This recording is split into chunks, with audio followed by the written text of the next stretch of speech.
В ледяных водах Берингового моря, где штормовой ветер буквально срезает гребни волн и превращает их в колючую пыль, работа на траулере «Северный» всегда была испытанием на предельную прочность.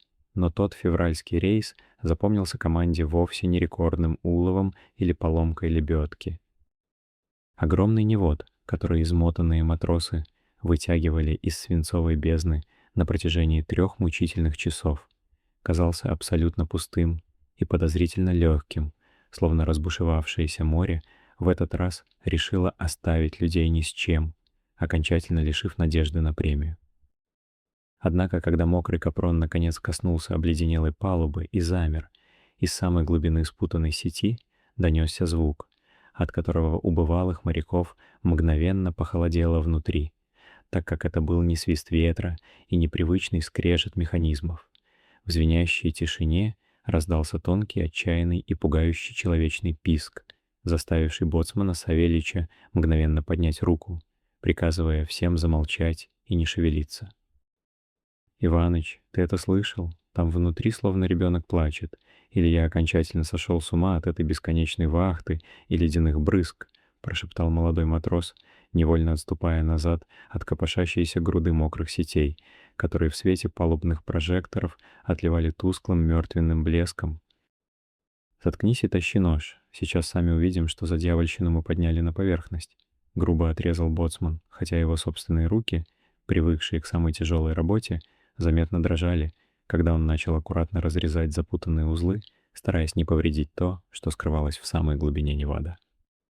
Когда капроновые путы наконец разошлись в стороны, на стальные плиты палубы с глухим и неестественным стуком вывалился небольшой металлический контейнер, наглухо заваренный и обросший морскими уточками, а в его боку зияла ржавая рваная дыра с острыми краями, из которой и доносился тот самый раздирающий душу звук.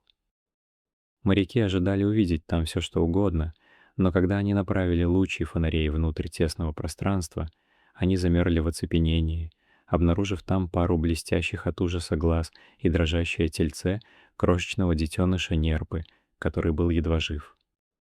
Настоящий ужас охватил команду мгновением позже, когда они поняли, что зверек не просто застрял в этом ржавом ящике, а был невольным свидетелем человеческой трагедии.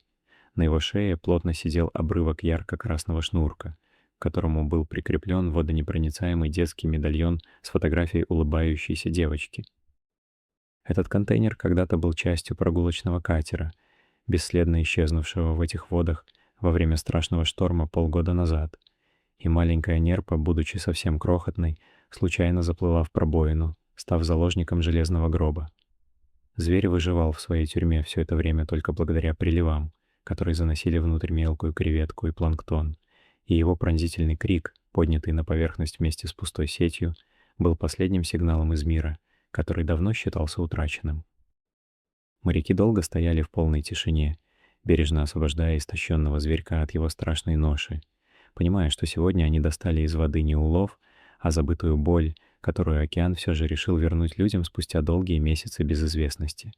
Дорогие друзья, если вам понравилось видео, поставьте лайк, а также подписывайтесь на канал, где наши авторские истории выходят каждый день.